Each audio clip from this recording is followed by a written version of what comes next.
ang panit sang nagapungko subong sa syudad, may panit kag may dugo katsila na ya. Ang ako niya nga panit kag dugo, pure gid nga Pilipino. Amo niya ang panit kag dugo ni Dato Paiburong. Mga atib lang.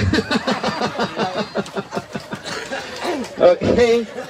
Anyway, lubos kini nga ako nga pagpasalamat nga ari kamo diri subong tanan-tanan kay balo ako nga inyo pagkadto diri isa ka voluntaryo kag halin gid sa alibutod sa inyo tagipusoon ang pagpalapit subong diri.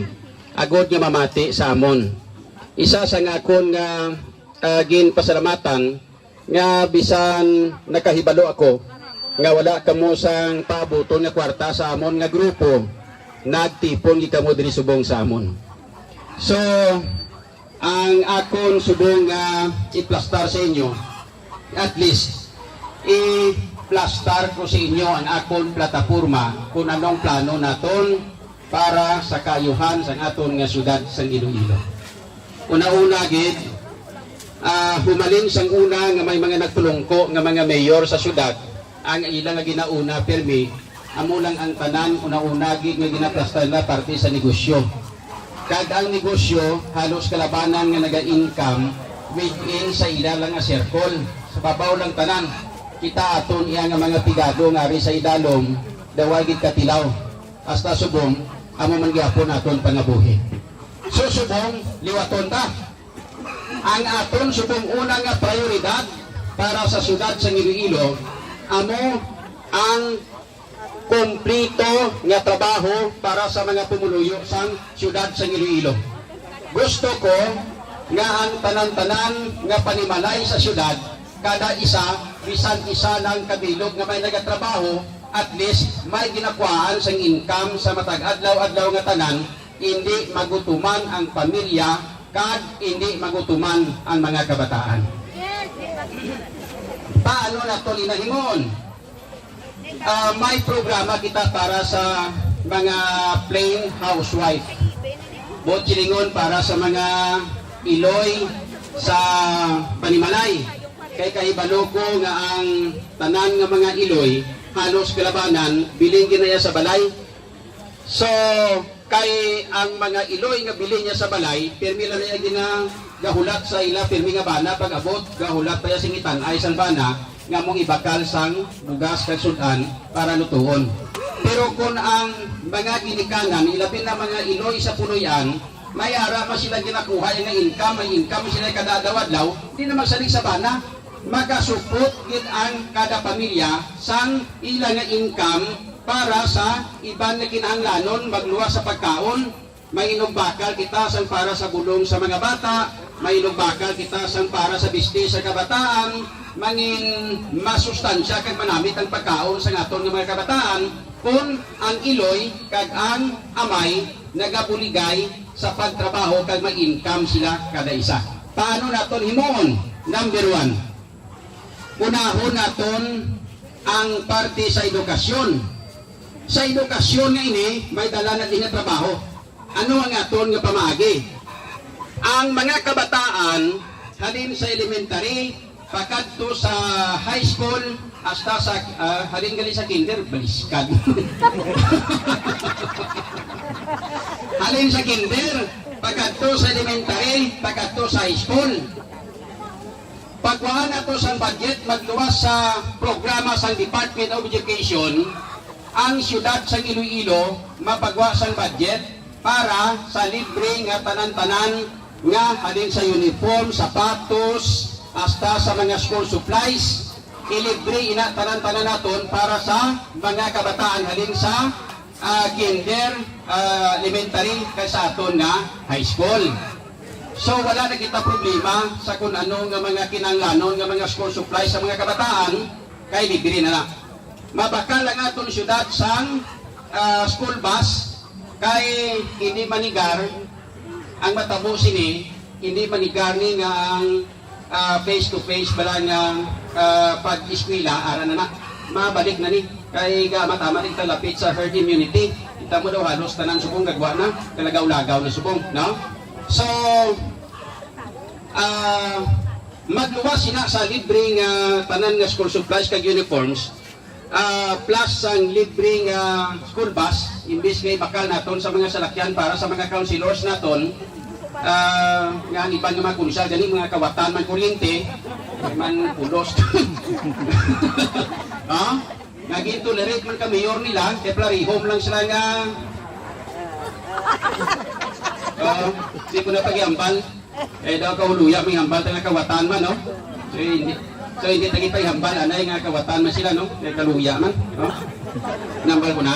Ay, sorry. So, magluwas sina sa school bus, ari pagit ang pinakanami naton, kahit hindi kita gusto nga ang mga kabataan mahasol pabala nga magpuli-puli sa balay sa tion sang udto kung mag-eskwela sila, di ba? Pag-abot nila sa eskwelahan, sugaton sila sa school bus sa aga, pagkatapos pag-abot sa eskwelahan, hindi sila pwede magpuli, hindi sila pagpakaunon. Amo na siya ang buhat ko silingon, kung udto, ilibre naton sila panyaga. So doon masunod ang trabaho sa mga ginikanan, sa mga iloy. Diri na magasunod ang trabaho sa mga iloy. Amo na niya nga siling ko sa inyo, nga maka-income ang mga iloy, tapos masagod pa nila sa nami ilang kabataan, makakaon pa sa masustansya ng mga pagkaon. Nga, sa kada district, kag sa kada barangay, kung may eskwelahan sa kada district nga ini, i-cluster naton ang mga ginikanan, i-assign naton sila Lunes, Martes, Miyerkules, Huwebes, Biyernes, magkadto sa eskwelahan, may assignment sila kung pila sila kadamo, kung ano kadamon sa eskwelahan, sa mga estudyante, kag ang himuon sa mga ginikanan, sa mga iloy, magkadto sa eskwelahan, maluto sila sa pagkaon sa eskwelahan. Kag ang mga ginaluto nila nga pagkaon, amo ni pagkaon nila sa ila kabataan. Kag ining nagaluto sa pagkaon nga mga ginikanan, swelduhan sa syudad sa Iloilo. So may income ang mga ginikanan, wala? May income. Pag-abot sa balay, di pa siting prepay ka. Pag-abot sa bana mo, singgit siya. Kaya pa di tinigaan. Masabat ka nga, tinagita mo yung kwarta. Ano ba sweldo ko? Siling isang bana, ay niya ti ako na matigang. Bakit na? Hindi ka na makigal sa bana mo. Kaya biya na kutso-kutso ka lang. So manula na rin chismis. Manula na. Wala na natin si Marites. Kasi ko may Marites niya. Kaya nag-uso may Marites ng mga Marisol niya man. Amo ginagulong ni Roon, ang mga kutso-kutsiraw.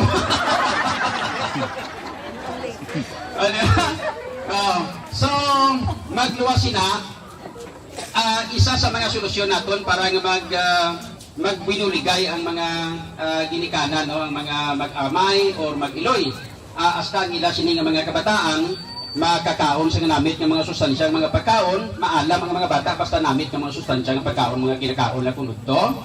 Kunudto lang anay ha, kay kunaga, siyempre pamahaw man sila hali sa balay nyo, pagabi mapuli sila, manyapo naman, tingob ang pamilya, suudto lang taanay, mahatag pagkaon nga libre sa mga estudyante. Hasta na ay sa high school, kaya ang college siya, balo ka naman mga college siya, mga kabalo sila, nita, naman sila na, ano mga pagkaon man, nita. So, pabayan tayo yung mga college, kabalo na sila, balo ka mo, higo na na yun. So, hindi na sa silang mga pagkaon nga gusto nila, magkapili na sila. So, para naman sa health, ang aton programa para sa health, dala na inidiri ang mga senior citizen. Basta maghambal kita gani health, dala na ina ang senior citizen. So, sa health naton nga programa, bakal kita sa una-una gid ma-training kita sa BHW, dala ng nurse. Ang nurse di ipa-training naton masyado, ilapin na gid parte sa COVID la. Yan ang kabalo sa bala magtrabaho sa mga positive sa COVID. Kay ang gusto naton nga matabo, kundi subong lang tawan nyo bala. Permi kita gina-lockdown. Gina-lockdown aton nga barangay, gina-lockdown ang aton nga sityo, ang aton nga purok. Kay ang rason, bangod nga basi kung maglakda ang COVID, Kaya wala kita sang training nga mga nurse kung BHW man lang nga ipahamtang sa barangay. So ang nakatabo, ginalockdown kita kay nahadlok ang aton nga syudad, ilabi ng mayor nga mapuno-puno naman mga ospital ta sa mga pasyente. So dapat ang imuon naton sa barangay palangadaan, tapnaon ta na ang balatian, ang virus sa barangay parang tapnaon ta na. Anong imuon ta? Matrain kita sa mga nurse nga mo sila mga maghatag sa first aid kung panangitan may mga mag-positive dire. Nakatrain sila, kabalo sila magamit sa mga inang PPE, kabalo sila mag-handle sa mga pasyente hindi pa sila malatnan, kabalo sila mag-handle sa mga pasyente nga hindi makalaton, no? And then mabakal kita sa ambulansya sa rangan tani kinamo man kwarta ang syudad, kinakawat mo lang galing na da, no? So, mabakal ito sa ambulansya, i-cluster naton kada district. Sa kada district, like for example, may gatupad man lang nga barangay nga iping man lang, butangan ta isa ka ambulansya. Sa isa ka ambulansya, may ara kita nga ibutang nga driver nga duha ka bilog, isa sa adlaw kag isa sa gabi. Para nga waay pala sige-sige lang serbisyo. Tapos, may BHW kita, amo ni siyang maghatag o ma-assist sa aton nga nurse nga na-assign dira. Magluwas sila nga ti may ara magkita nga doktor iya nga napahamtang sa aton nga city health office. At least nga ining mga nurse nga ini amon makadirekta nga makakontak sa ilang mga doktor kung initan kinahanglan ng doktor para sa aton sini nga barangay. Para nga at least kung may emergency, hindi na kita mangita pa sa tricycle o kung ano nga mga salakyan, masakay tadayon ang pasyente butang sa ambulansya kag diretso sa ospital dayon automatic. So, amo ina ang plano naton. Ano ang mga mahimo naton sa mga senior citizen? Magluwas sa ilang mga pension. Ang himuon naton, ma-identify kita sa tanan-tanan ng mga pasyente. Like for example, diri sa aton sa barangay San Rafael pa na din, no? Diri sa barangay San Rafael, like for example, ang himuon sa aton nga mga BHW, pamangkuton ang mga senior citizen, ano balatian mo? Like for example, diabetic ako, high blood ako, ano ang gina-maintain ni mo nga bulong kung sino maintenance bla? So paghambal abi nga may mga maintenance ka mga bulong, amo na siya nga aton nga ilista kada isa kag isa. Pagkatapos naton lista kada isa kag isa, ang imo naton, kuhaan naton sang budget. Pagpagwa nato sa budget, ang kutob sang maintenance ay gina-welcome din naton anay ang aton masunod nga Vice Mayor Kaiser Hadulos. Oh, bataon pa ha? Kinanglan subong ang agapungko sa syudad, puro bataon. Mahulap pa kamo yo sa nagaugod-ugod na nga hadlok kanis COVID na. Oh, so puro bataon ha. So sana sining na naton ang mga bulong nga amo ginaya pirmi ang ginamasami nga ginagamit sa mga senior citizen naton, amo nang pagwaan naton sa budget kag amo nang baklo naton para mapuslan naton sang sa magsagi kita ka pinakal sang bulong sa lupot ta, bulong sa kun ano da, pagkatapos way masang tao ginalupot ini da kanugon sa kwarta kaka-expire. Pero kung like for example si senior citizen number 1 sila niya may high blood kuya, di baklan ka sang para sa high blood at karon nga para sa iya. Oh, ang balatian niya bi karon may diabetes sa iya, di baklan para evergreen iba capsule. Damo biligaw sa evergreen din. Oh, yun ba? Bala ano yung evergreen na bukta na ginainom niya pati ginatapon sa sungat niya green. So, amo ina ang aton sining plano para sa mga senior citizen. Para naman sa mga negosyante, may ara kita nga plano para sa mga negosyante, hindi man ni sila kinanglan naton ng mga negosyante naton i-proteksyonan taman. Kaya muna sila naghahatag sa income sa aton, nagabayad sa damo nga tax, tapos magluwas sila, nagka-create sa trabaho. Nalipat ko ining mga driver para sa ambulansya nga sining naton nga i-cluster diri sa kada barangay ka mga BHW. Sweldohan nato na yan. Ang syudad na yan sa Iloilo masweldo sila na kinanglan niya nga alawas-alawas lang may sweldo gina sila yan. So kinanglan naton papasaran ta na ordinansa ya sa kay Vice Mayor Hadulos kupod sa mga councilor siya si Councilor Nava, Councilor Alim, no? pagpasal sa ordinansa na niya, bisan hindi na kuya mayor sa syudad sa Iloilo, sige-sige na yung programa ta. Kinahanglan himuan ta na ordinansa, ining libre nga pagkaon, kag libre nga mga school supplies ni. Ordinansa man na, para nga bisan madula mo kuya sa kalibutan, ang importante, masigi-sige na ya, kaya nga ito sinitinutuyo, hindi para sa aton nga mga may edad-edad na, sa mga tigulang kundi para ni sa palabuton sa aton nga mga kabataan, mga apo kag mga kaapuhan tubtub sa katutuban. Ha? So sa negosyo, nagutom na ka ma? Sige sa sunod tarang istorya na negosyo para sa mga negosyante, basta muna na, ang isa lang mabilin ko sa inyo kag mahatag sa inyo mensahe, nga hapos naton ini himuon kag mahimo naton ini sa madali nga panahon bisan sa 3 lang ka tuig nga term ni hatag no sa akon, inang sigurado ko sa inyo nga mahimo naton ini kay hindi man kuya kawatan may ara nga nagahambal nga tiyon basi ko magpungko kada basi ko pangayo pangako lang na basi pagpungko da kawatan ka man di ba may ara ginanga mo na. So ang akon nga ipamatuod sa inyo simple lang. Sang pag-away ko sa una kontra sa illegal nga droga, illegal drugs at illegal gambling, halipas ko sa una sa Rojas, na halos for almost 29 years.